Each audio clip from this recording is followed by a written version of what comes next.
Welcome to the Rooted Podcast, a conversation about the role HutchRec programs, events, and activities play in building a strong, resilient Hutchinson. You'll learn about HutchRec's history in our community, how the organization has adapted over the years, and you'll hear from your neighbors who work behind the scenes to build fun opportunities for everyone.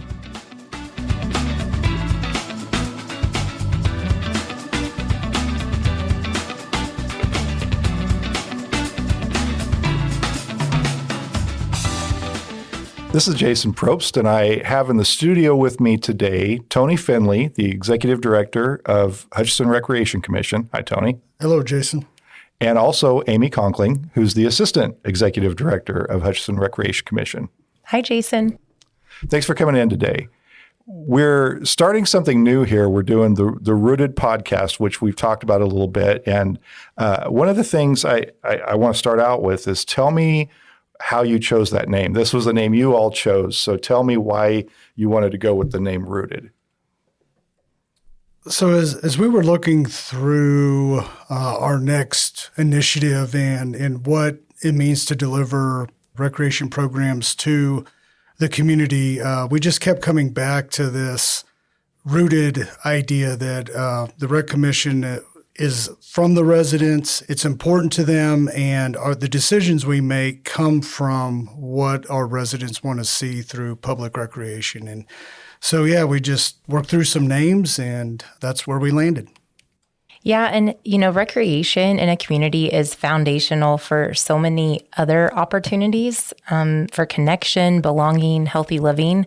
And so that foundation rooted, roots of a tree is what I envision. That's like the foundation to a flourishing tree. So recreation is, in essence, a foundation to a flourishing community. Yeah, and a lot of things can grow out from that. Right. And then we'll get into some examples of that later. But yes, if you have something that's very well rooted, if it's not rooted, it doesn't do so well. If it's very rooted, it does much, much better. Well, tell me a little bit about, just to kind of set up for the listeners, who you all are. Can you talk a little bit about your work in the community, how long you've been here, and what you've done at HutchRec? Yeah, so I've been at HutchRec for 14 years, just this past month actually. Was hired as the executive director. I came from Missouri, time in Missouri, both in the St. Louis and Kansas City metro, but grew up in southwest Kansas, Syracuse. So farm boy from Syracuse, Kansas, but fell in love with the idea of what public recreation means to a community and the work that we do. And when the opportunity to move closer to home came available, we moved to Hutch, and happy that we're here. Wife is happy. Both our grown sons live here now. And so, just excited to be part of the community for the past 14 years. And this is where we want to be. It really does make a difference when your family's here and they're also happy. Correct. Yes. Especially the wife. Exactly. And how about you, Amy? Yeah, so I was actually born and raised in Hutchinson, and I started at HutchRec as a 15-year-old lifeguard. Betty Zika, who's actually was in my position at the time as the assistant director, hired me for my very first official job and paycheck at the Cary Park pool. I lifeguarded, and so I actually went the print journalism and mass communications route, worked with you at the Hutchinson News as a reporter when I moved back here from college, but a position opened up at HutchRec, and I jumped on it, and I've been there ever since. So professionally, I've been at HutchRec for 19 years.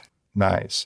Talk about rooted and community connections. Your dad was also my accounting professor at HCC. Okay. So I had him there, and then we worked together. And it's just interesting.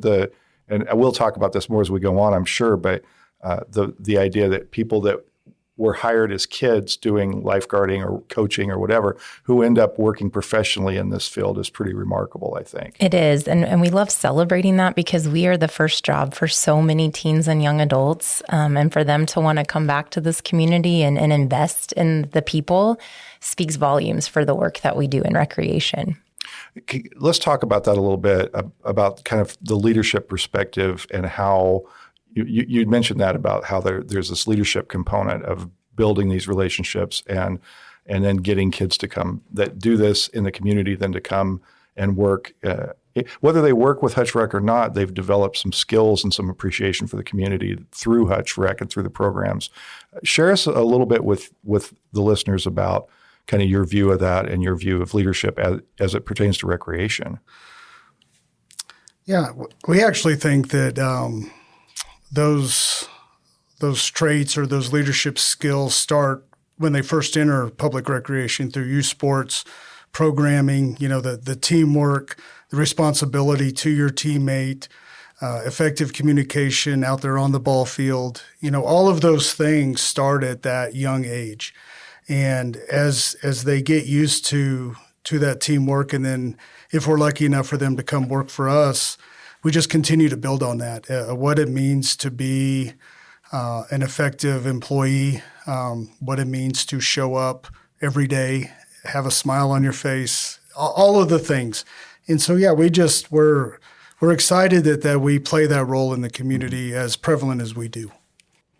Yeah, and from a lifeguard aquatics perspective, some of our most success and fun stories were seeing lifeguards and get those skill sets of life saving, and they become firefighters or police officers in our community, or people in that public service, because what we do public service, but for them to have that at such a young age, whether it be officiating ball games or lifeguarding a pool, they're learning those life skills and can come back to their community and find jobs for that as well. I think it's easy to think that when you think about recreation, it's swimming and it's games and it's baseball teams and t-ball leagues and things like that.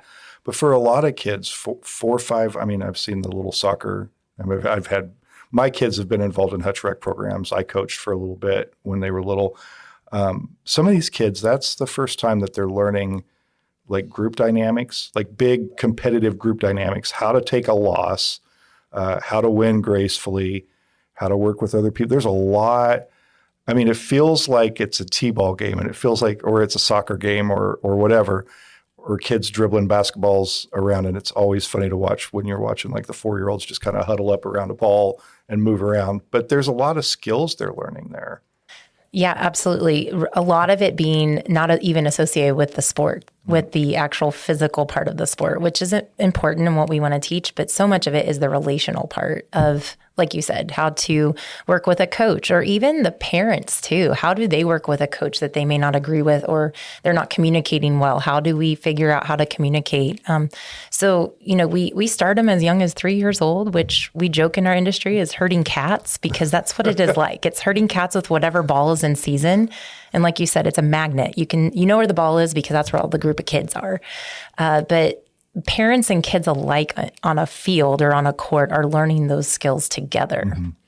There's almost nothing more fun than watching 3-year-olds play soccer, because it really is just a ball and then a swarm of kids, and then the ball moves and then a swarm of kids again. It's so funny to me when I watch it. And the sheer joy of if they score, that is Yes. such a big deal to them. Yeah. Really brings that just excitement back as an adult that we take for granted. Yeah, I was thinking that we do kind of, when you get out of it or you don't have kids in it anymore, you can lose the perspective of how joyful that is for kids when they have an accomplishment and they do that for the first time. All right. Well, I am really curious about how HutchRec started and when it started. And you tell me if I'm wrong, but there's a story out there about wall ball or handball or volleyball or something like that. And there was a group of people that really liked it, and there was nowhere to play. And so that was like the early origins of that. And that could be completely wrong. There's a lot of myths out there that kind of get perpetuated. But how did HutchRec start, and what was the driving force behind it? As I understand it, because I wasn't there in the 40s, so I'm going off what's been handed down. Hutchinson's story, I don't think, is any different than a lot of communities where, as communities grow and as new sports, and it was handball, not wall ball. Okay. This excitement over, hey, this is fun. We want to get organized. We want to have these programs and these teams to do these things. And timing-wise, it actually followed suit with the state legislation that allowed for recreation commissions.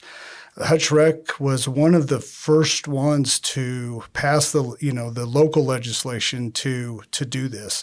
And what that did was it ensured that there was public funding to address the lack of recreational needs in the community, whether that be adults wanting to play handball or whether that's a little kid soccer team or whatever. Leisure arts is what it was called back then, where they had the underwater basket weaving or whatever we joke about, whatever we joke about with that. But those things where there was some security within the community that they knew that those things would be made available to the community to organize and with professionals and some funding behind it to do that. So not very different than any of the other communities in the state, really. Yeah.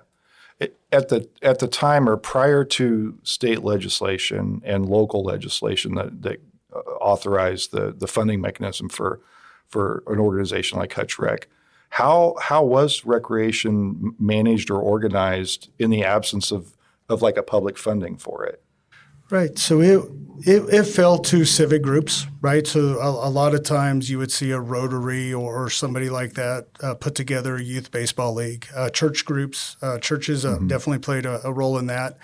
And then locally, a handful of years before the Rec Commission came along, the YMCA was in town. Now, it had a little different initiative then or model then at that time, but very, same kind of concept. Hey, we want to organize these things. And one of the great things or what I love about the public recreation system is that our charge is to make these things accessible to everybody the best we can. Yeah. We don't always meet that goal, but that's our charge, and that's what we work for every day, is to make sure that the entire community has access to these programs at a financial level that makes sense to them. And the prior model, there'd be a lot of things would be fractured in that model, right? They'd be segmented by group or faith or any number of reasons. Right. Yeah, whether your parents are a member of a club or not, right? Right. Yeah, there was a lot of And so we talk a lot about, public recreation builds community. Mm-hmm. It kind of goes back to that foundation, is that when public recreation came to a community, it was then that everybody started to play together, learn together, do activities together, go on trips together. And, and that's what I mentioned earlier about why I get excited about recreation. That's why, is it really does strengthen and build a community around the things that we do. Yeah, because you can have I always describe them as sub-communities if you're talking about clubs or groups or civic organizations or faith-based institutions. But you need something else to pull those disparate groups together in a single environment, which is something that public recreation does. Correct. And, those groups can still exist, and they do still exist, right? We have sports clubs, right? These club teams that put teams together and go compete, but they need a place to play, right? Yeah. Not everybody can build a ball field. And so that's, again, where public recreation comes in. And not only does it make sure that those activities are there, but it makes sure that the spaces are there. So if you do want to start a church league, which was very prevalent in this community for a long time, that they had a place to go play, that they didn't have to go build their own ball field. And with public use, it makes sure that use is spread out amongst everybody, not just certain groups could have use of those fields. Yeah, and we did this. So 1947 was when we officially became established. We just celebrated 75 years about 3 or 4 years ago already. Time flies. Wow, yeah. And then, 2012, 2013, that funding model slightly tweaked for Hutchinson. So we went from a traditional rec commission school-based to a citywide rec commission. And that was really spearheaded because Hutch is unique in that our USC 308 school boundaries are quite a bit smaller than the actual city boundaries. And so you'll see that a lot of rec commissions that are still just a school-based structure, they can do that because their school district boundaries are actually larger than their city boundaries. You go across the state of Kansas, and that's usually the case for rec commissions. Hutchinson was not that way. So there was special legislation written for us to become a citywide, which actually gave some tax relief to those 308 residents. Their mill levies lowered because of it, because you're drawing more from the city of Hutchinson instead of just that more defined population. There was also, tell me if I'm wrong on this too, but I remember there was a time where I always think of this one area of town. If you go west of Hendricks and you're on the north side of 17th, you're in the Hutchinson School District. And if you're on the south side of 17th, you're in the Nickerson School District. And in that scenario, the kid that lives on the south side had to pay sort of a premium to be in HutchRec prior to the change in that model. Right. We had the non-resident and the resident fees. And when we expanded citywide, we just dropped those fees, that definition, because, a majority of our participants are that city of Hutchinson. But if you live across the street in that instance, we're not going to punish you and charge you extra because you live on the wrong side of the street, essentially. And that also allowed, so incorporating the whole city took it away from the school, increased the service area, so to speak.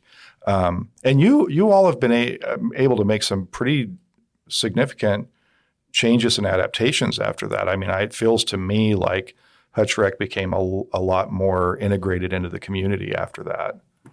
Yeah, it definitely provided the opportunity to say we serve the entire city of Hutchinson, not just the school district. But we actually took that to, for us, our community is really the county.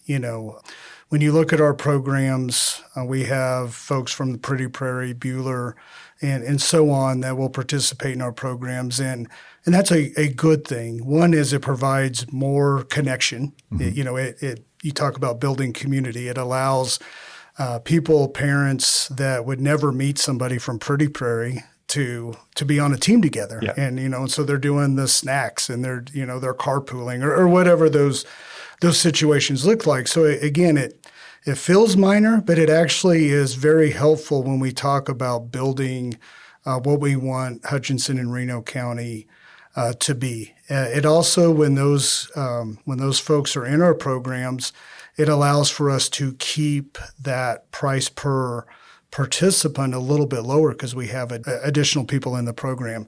And one thing I really like about it when we talk about economic development is those folks are in town for an entire Saturday, every Saturday, right?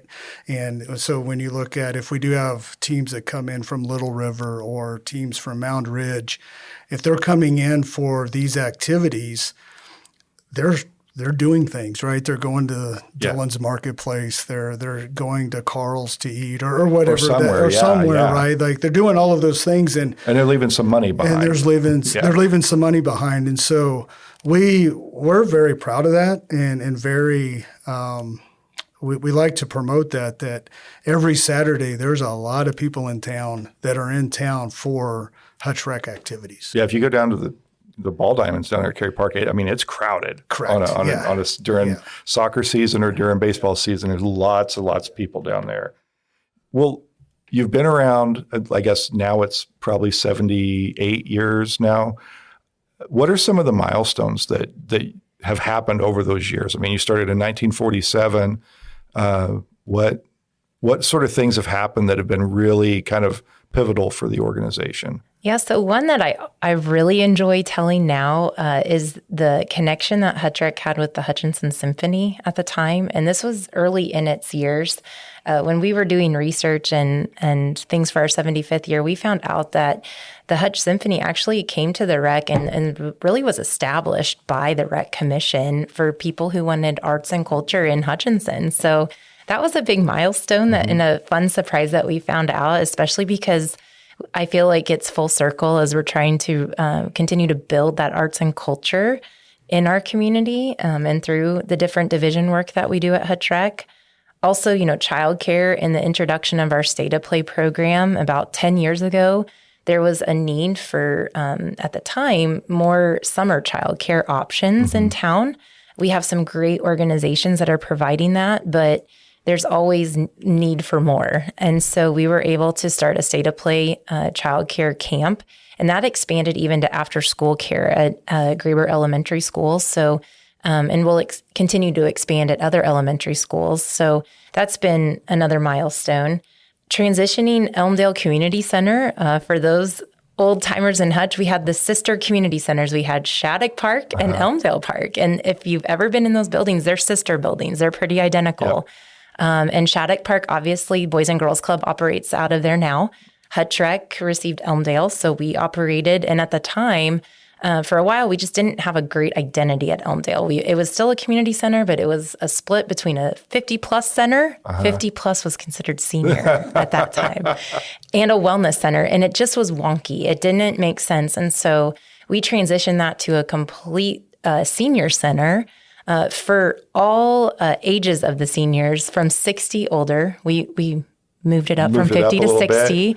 But really trying to work through what does senior recreation look like, because it doesn't look like the same from a 6-year-old to an 80-year-old. So what can we do in that building for the seniors in our community?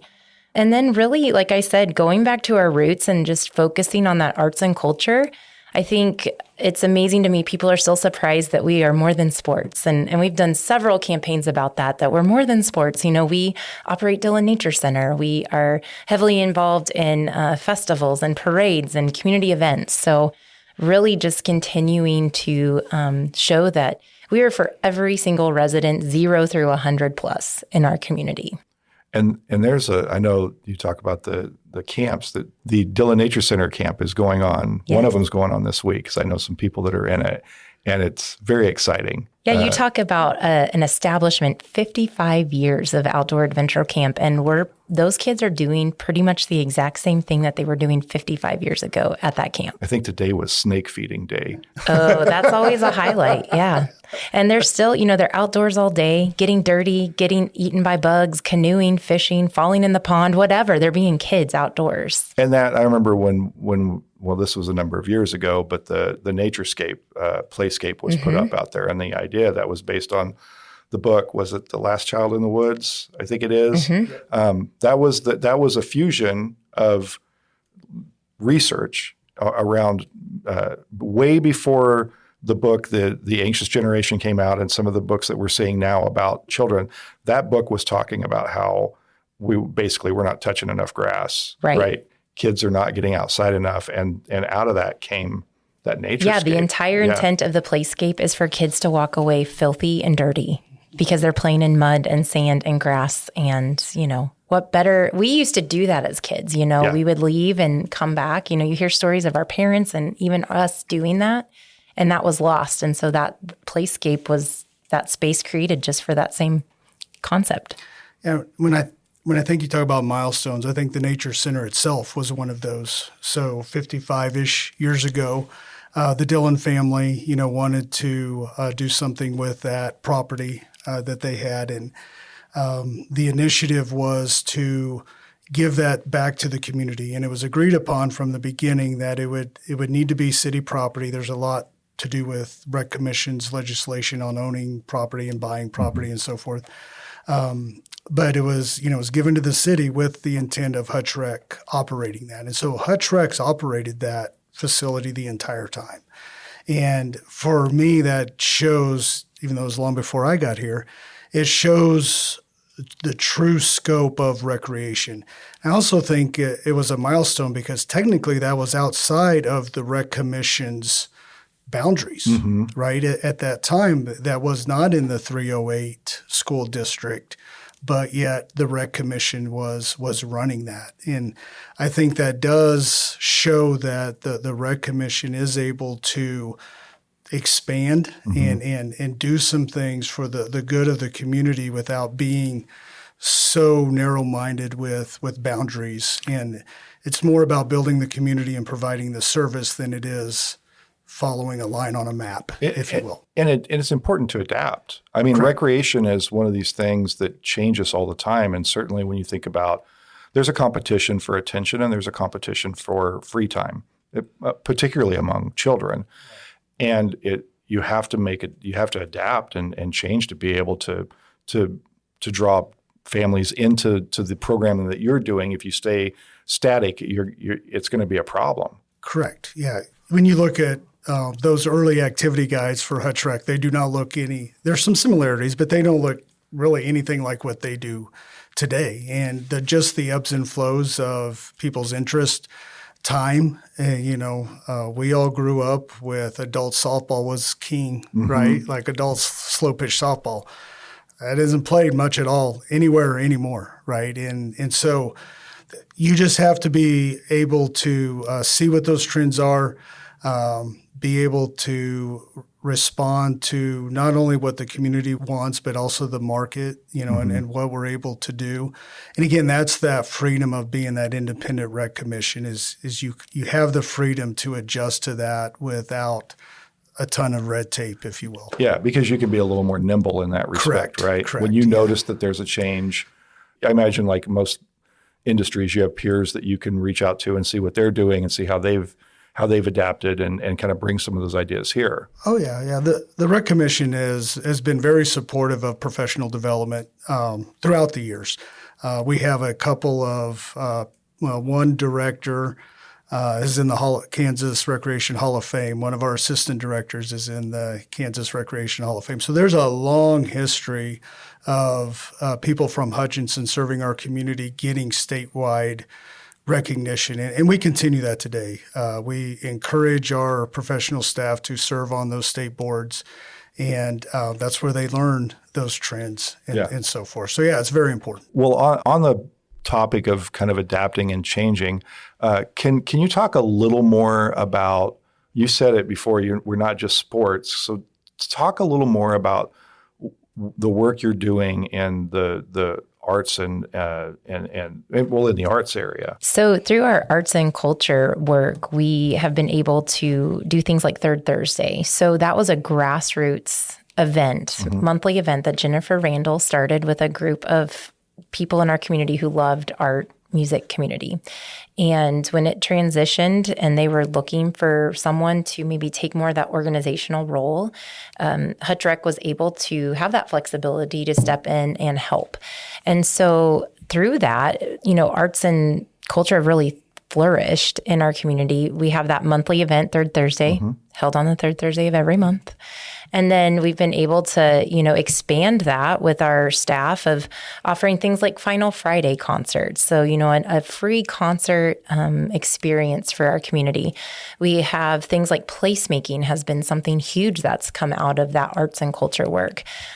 Finding that people, when they feel safe and they feel a sense of belonging, they want to do things like go to a festival or go to a concert, enjoy a food truck and some yard games. Nothing that's really fancy or like super scheduled, but just a place where they can be themselves and feel safe and comfortable in an open space. Yeah. I'm going back to the last Third Thursday, which was packed. The weather was a real gift on that one too. It was perfect weather.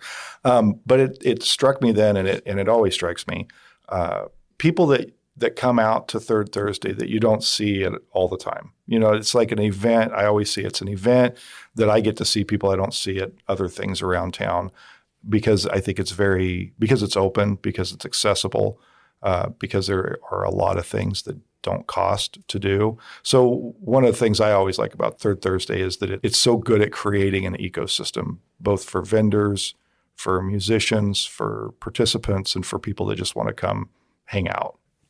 Yeah, I think one of the things that gets lost with Third Thursday is that it truly is a reflection of the community. And, you can talk to people throughout the history of Third Thursday, the different ebbs and flows, and we liked this, we didn't like that. And that's good and that's fine, but that's the community at that time, right? Those were the vendors that were coming down. Those were the artists that were coming down. Those were the activities the community wanted to see. And so for us, while maybe some things didn't work out so well, or, as with anything it goes, but it truly is a reflection of the community because everyone's invited. Yeah. Everybody can participate. And so if you didn't like 5 years ago, 10 years ago when there was something going on, well, that's where your community was at that time. And we work together. If that's not what feels good to us, then what do we do to change that, right? What do we do to create more opportunity for other people to get engaged or whatever those things look like? And And so our facilitation of Third Thursday is really to respond to what the community is saying they want from us, not that we're dictating that this goes on, if that's fair. Oh, no, yeah. No, that makes sense. I mean, it's not like you all are sitting around saying we want Third Thursday to be XYZ, because that's not a successful approach for anything that's community based. Correct. Right. You have to start with the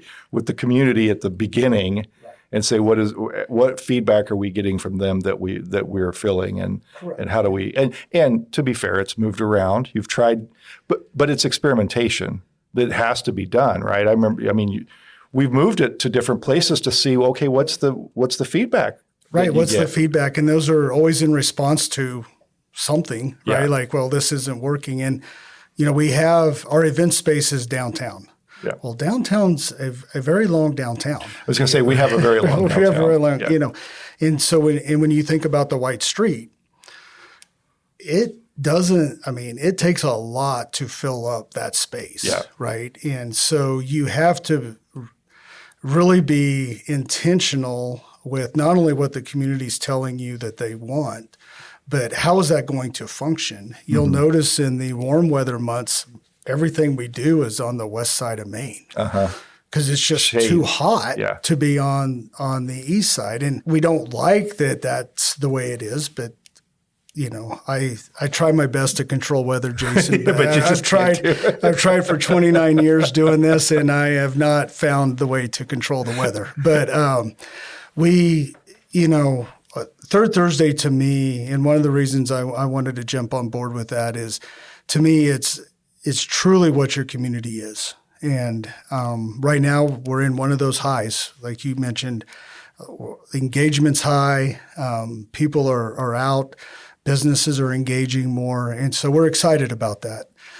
But everything trends. Yeah, and so everything moves. And everything moves. And probably in today's environment faster than it used to. Right. Yeah. Trend lines move so fast now. Yep. Talking about Third Thursday and sports and all the things that you do, there's a lot of logistics that go into that.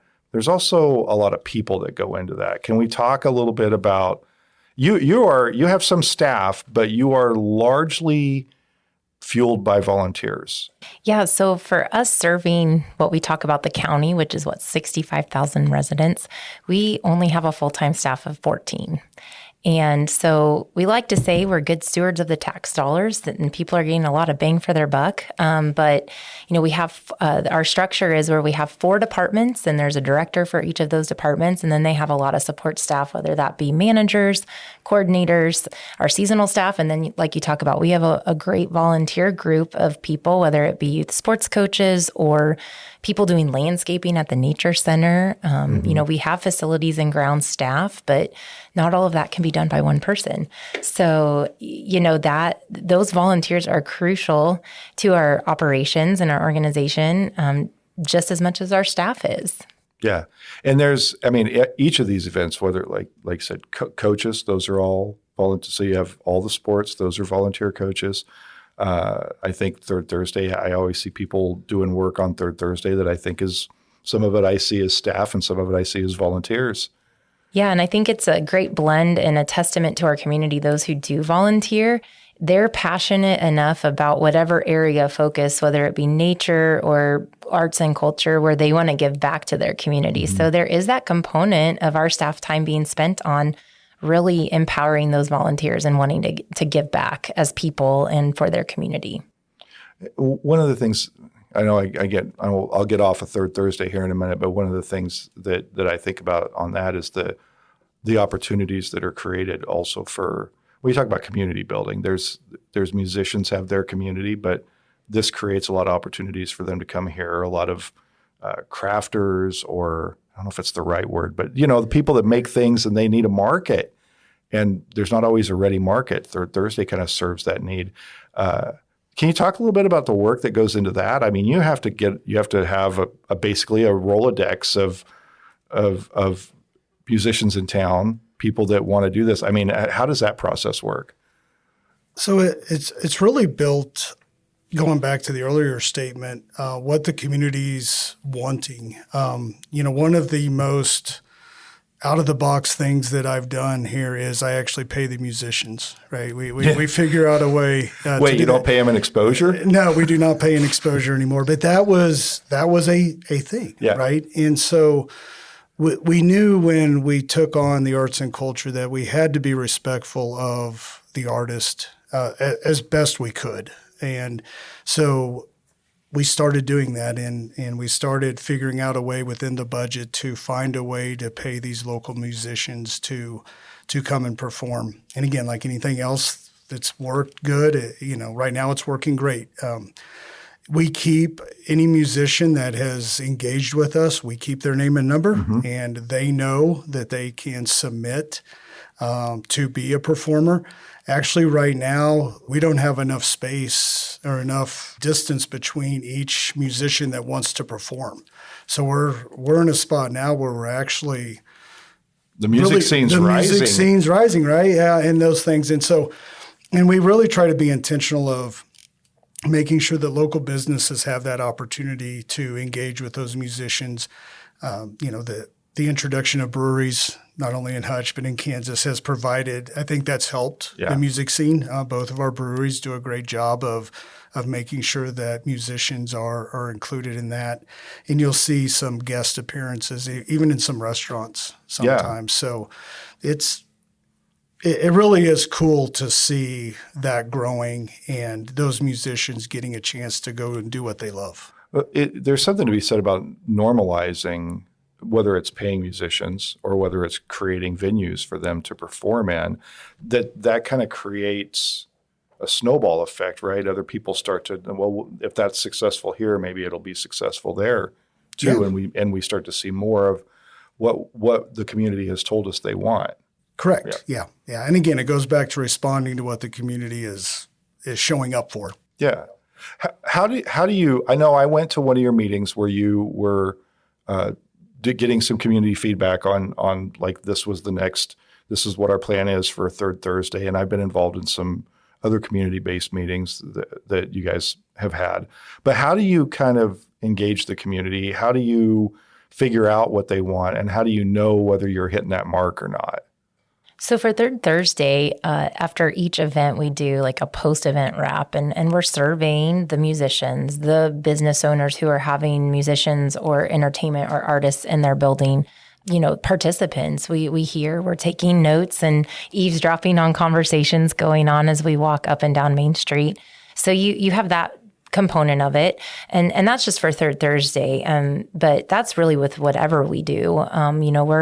We're constantly hearing feedback from, sports parents and patrons and swimmers at Salt City Splash and customers at the Nature Center. So there's always a survey component to what we do to get feedback, but we also are intentional.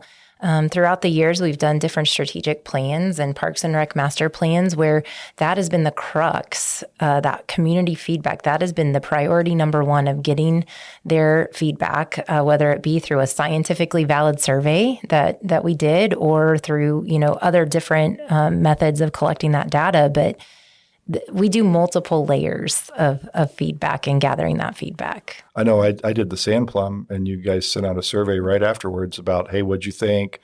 What, how did we do? And I thought we just looked at Gossip Hutch. No, that's not what we do. Oh, okay.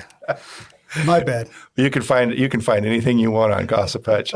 Well, and we've done this enough where I think we ourselves during the event in real time and right after, we know if it's been a hit or a miss. Yeah. We can gauge the public. We can kind of see reactions and emotions, and when you've hit it out of the park and when you have not, for sure. And they'll let you know that as well, usually when you don't hit it out of the park. Yeah, for sure. But you can see it, the way people respond to the events. And sometimes we can even anticipate it. Like there's that pit in your stomach of an event's about to come up and either weather sweeps in or something else comes up. There's been chatter on Gossip Hutch and you're like, okay, I wonder how this is going to go. Yeah. You just are not feeling quite confident with it. And that's part of that failing and experimenting that we get to do in recreation. Yeah. I was going to say that is so tied to to sport, the whole ethos of sports and trying and failing, and you strike out, and then the next one's a home run, and then the next one's a strikeout again, and just trying over and over again. It just seems to permeate everything you guys do. Yes. Well, this is the first episode of Rooted, and so we've kind of give a little high overview of what you do at HutchRec and how you go about it, which has been very insightful to me, and I appreciate that a lot. But what can we expect going forward? What sort of things are we going to try to talk about going forward, do you think? I think listeners can definitely expect a transparent and honest conversation about quality of life in Hutchinson and Reno County. I think any of our customers and participants in our community, one thing that they can always expect from HutchRec and Tony and myself is that we're very open and transparent and not afraid to shy away from the truth. So I think that's definitely something that they can expect. But also, as we've reflected on our episode, just how community is at the root and heart of every single thing that we do at HutchRec. Yeah, I would like to add that I'm hoping we can show that the recreation is an investment in the community. It's not an expense. It's not a budget line item, if you will, but it truly is an investment in what your community can be, and that if we do this right, the community can really thrive. Mm-hmm. It seems like such an important thing, and I think it's also one of those things that people can say, "Oh, well, we don't need that." But then if you don't have it, you don't know what you don't know until it's there in front of you. You can say, "And I don't know that you want to get rid of these things to find out." And that's always a big quality of life. We talk about this a lot, but it is actually particularly talk about the things changing in the world. The quality of life is now, it's part of the matrix through which people make decisions about where to live and where to raise their families and where to invest their energy for a long, long time. And not only is it part of the decision, it's one of the top decision makers that residents have when they're looking for a community. It used to be, healthcare, schools, all of that, which are very important and still on those lists. But quality of life just keeps rising to the top because people want to love where they live. Yeah. Yep. Well, I'm looking forward to these conversations. Thanks for coming in today, and we'll look forward to, we're going to do this monthly, and so listeners can get ready for that. And I hope that that everyone listens, and if you have any questions, you can reach out to you guys at HutchRec. They can send them to me, and I can get them to you. But any questions we have, we can talk about those on the show. Sounds great. Thanks for coming in, guys. All right. Thanks, Jason. Thanks for listening to the Rooted podcast by HutchRec. We'd appreciate it if you take time to listen and subscribe, share with your friends, and be sure to follow HutchRec on social media.